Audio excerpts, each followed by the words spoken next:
Most of us have closets that are stuffed with more clothes than we will ever use. You got to hear this stat. This one kind of blew me away. In 1930, the average American woman owned 9 outfits. Wow. I basically live in 1930. I mean, without work clothes, I wear the same thing over and over again. Right. Now, the average woman owns 1 outfit for every day of the month. That's a jump. So on average, we buy, what, a new piece of clothing every 5 days or so? More than 2,000 textile pieces are tossed out every second here in the U.S. The big culprit, the fashion industry itself.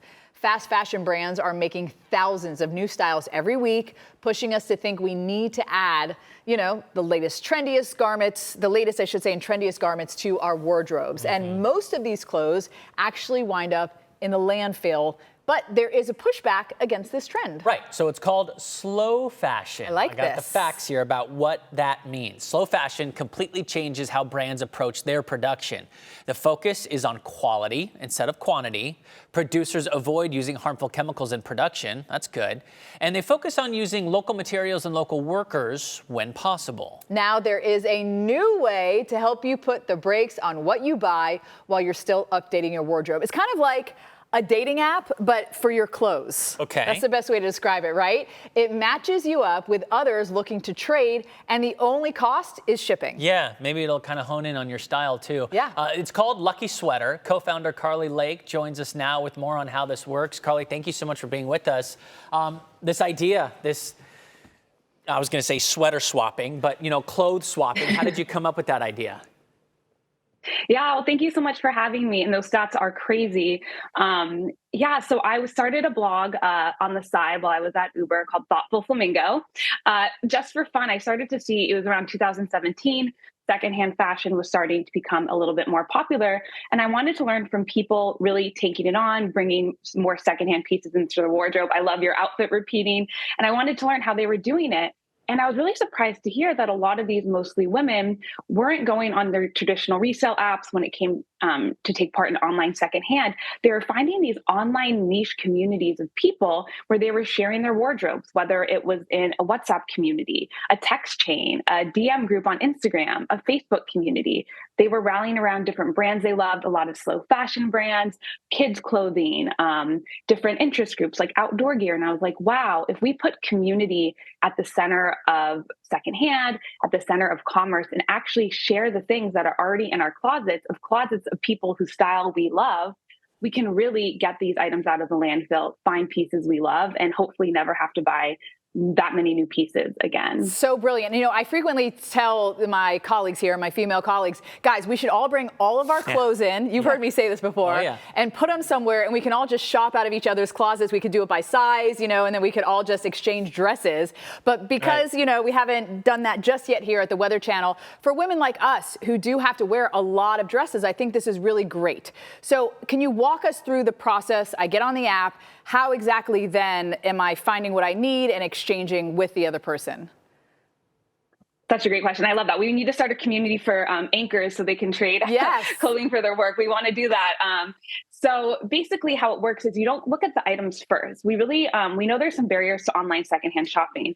Trust, who's had this item before me? You can't feel it, you can't touch it, and someone's had it before you. So for a lot of people, it is a little strange. So the first thing you do when you join the app is you choose what community represents you, what community you want to be a part of. We don't have the anchor community yet, but we should start it.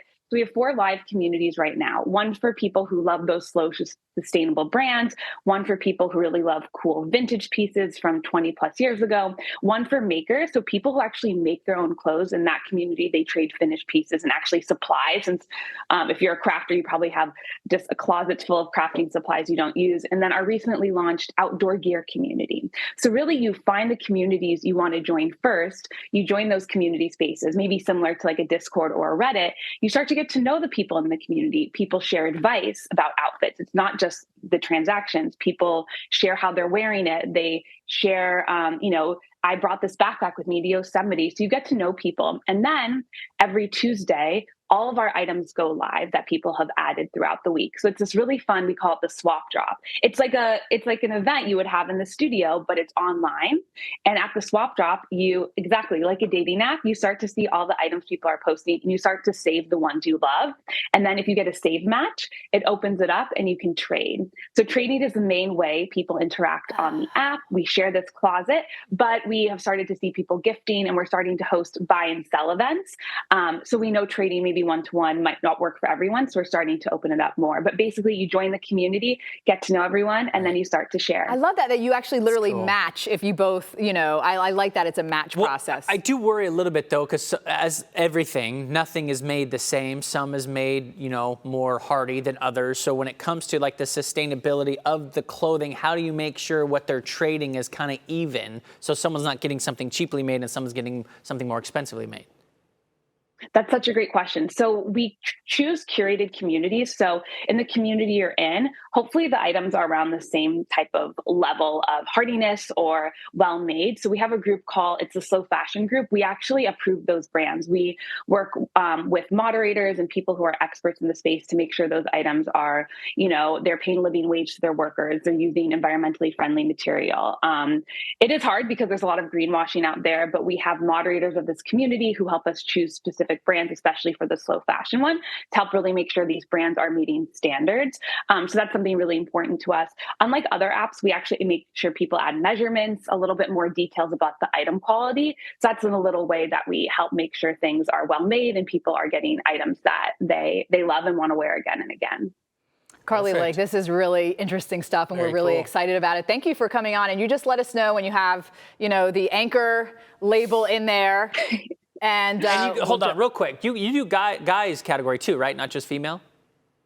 Yeah, so please join us. We are starting to add more communities. We're doing kids soon. Outdoor gear, we have male moderators. So, and especially in outdoor, we're doing a lot of men's clothing. Jordan does and need it, anyone can join.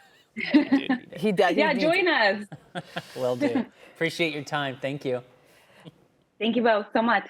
Yeah, Jordan stitches his own pants up on the side. Because I reuse. Yeah, because he reuses, which is really great. Right? And I'll say, I don't like when an anchor is like, it's about me, me, me, me. I was just using me as an example. Yeah. I feel like, even teachers in a school where you're friends with a bunch of any professional colleagues, workforce. any professional workforce, if we all just had like a closet in our offices that we could all just exchange clothes, no matter if it's a school or an office. I don't know, I just think it would be nice. But I'd sign up. Yeah, Tell you it'd be really cool. Welcome back, everybody, to Pattrn. This is your home for the latest news in climate change and sustainability. I'm Jordan Steele. And I'm Steph Abrams. Let's get into today's hot topics. Now, one of the biggest problems EV owners can run into is finding a charging station, right? And there's all this range anxiety. But what if you could take the charging station with you? Oh, okay. Yeah. That works out. So we're going to kind of show you what we're talking about. It's a portable solar EV charger. You install it on the roof of your car. When you park, you unfold it. The panels come out, soaks up the sun, and boom, it charges your car. And it also blocks the sun from heating up the inside of your car, kind of like those sun blockers do. Which makes sense. Yeah, this is like a win-win-win. It provides enough power to drive up to 30 miles. It has outputs to power up small electronics as well, like your phone or your laptop. Maybe you're going camping. Looks like a slide. Right now, you can reserve one of the chargers for delivery next year. Full price, around $3,000. That's what I don't like. Yeah, is the price of it. Price point. Yeah, but I mean, the average cost of installing an at-home charger is less than $1,000. No, I know. Right, so it's better. But it's like 30 minutes of charge. Yeah. $3,000 a price. Yeah, it's a lot. I mean, some people will have the money to do that, and I get it, and it's great to have it as an emergency. It's like having that extra can of gas in your car in case you run out of gas, and you have the ability to pull this thing out. But $3,000 is kind of a lot. Hopefully it'll be one of those things where it's really expensive right now. You're right. And then soon, just like everyone, you can't buy a car, I don't even think, with a manual roll down window anymore, right? Everything is electronic in these cars. So maybe, hopefully in the near future, this will just be standard on all cars. Comes with them. So when you go to the grocery store, the office, maybe it just even deploys for the 30 minutes you're in the grocery store, right? And every little bit helps. Yeah. As technology advances, charging is going to get faster, and shoot, the roads are going to charge our vehicles before we know. I don't know why they're not yet. All right, we got a new project in Kansas City, bridging the gap between history and sustainability. It's turning an abandoned bridge into the hottest destination in town. The 124-year-old Rock Island Bridge once transported cattle cars over the Kansas River. After a little glow up from the city and developers, it's going to house restaurants, a coffee shop, a public trail. How nice. That's just the first level. On the second floor of the double-decker design, there's going to be an event space and a bar. The bridge links Kansas and Missouri, so both states will get to enjoy the redesign. You can start exploring the space this September. Talk about reusing something. You know, they had it when I was in Seattle years ago. They had this elevated highway that they used, and it was very susceptible to coming down during an earthquake. Oh. And so it took them years, and they bored a tunnel underneath that was earthquake proof. But they got rid of the bridge, and it was waterfront. And I was like, this is what we should be doing to some of these things. Now, the problem with that one is the infrastructure, and obviously it was not, you know, ripe for if there were to be an earthquake. But I like being able to use something that's got history and that use it to, like, and it's cool looking. It's an event space. But hang on, sidetrack. I would not want to be in a tunnel during an earthquake. I don't care how earthquake-proof they say it is. I'd rather be on a bridge than in a tunnel, but okay. I know. There was a whole, like, learning process. Like, no, this is safe. Look, it can move and bend with the soil. Okay, sure, Jordan. All right, hot topic number 3. When wildfires raged through southeastern Australia in 2019, the humble wombat was the unsung hero. There were social media claims of wombats ushering their woodland friends to safety as fires scorch an estimated 60 million acres of land. It looks so cute. Look at them. I know. Turns out it's not quite true, but it's close. After the fires, researchers put up cameras and found that wombats willingly let small animals like birds and reptiles to use their underground burrows, kind of like an Airbnb, if you will. Researchers say as human-caused climate change increases the risk for wildfires, we could see more creatures taking advantage of the burrows. But that's how amazing adorable. That it's happening in the animal kingdom. And they didn't eat each other or anything. It's They're like just that friends. annoying neighbor you have that you just can't stand, and then a natural disaster happens, and of course you would let them in and help out and become human. Here's hoping. I think it's cool that the animal kingdom is doing this. I think this is also a great idea for a movie. I can see, like, you know, some sort of conflict, and then the wombat's like, come here, all my little friends, and then they come into their tunnel, which don't know if it's earthquake-proof or not, but I still would not want to be underground in an earthquake. No, I would think in a fire, too. The smoke stays up, though, and it must protect them from the heat. Like, it's, you know, whatever they use to build those burrows, it must protect them because otherwise they'd fry in there. That I know, because remember those fires in Australia were so bad. Yeah, they were. So bad. You've heard of the infamous cocaine bear, and there's even Pablo Escobar's cocaine hippos. Now we have cocaine crabs. This is wild. How does this happen? We've got to look at the sobering problem. We found cocaine in our marine organisms, we found MDMA, we found methamphetamine, and these are in crabs, in oysters, in seaweeds, in worms that live in the sediment.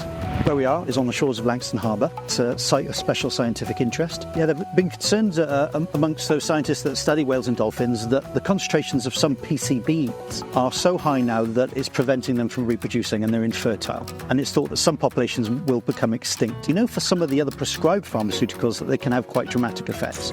So if you cage a fish downstream of a sewage treatment plant, it will start to feminize within a couple of weeks. If you give a crab or a fish antidepressants, it will change its behavior in very much the way it was designed to change our behavior. They are now detectable in all our wildlife. They're detectable in us.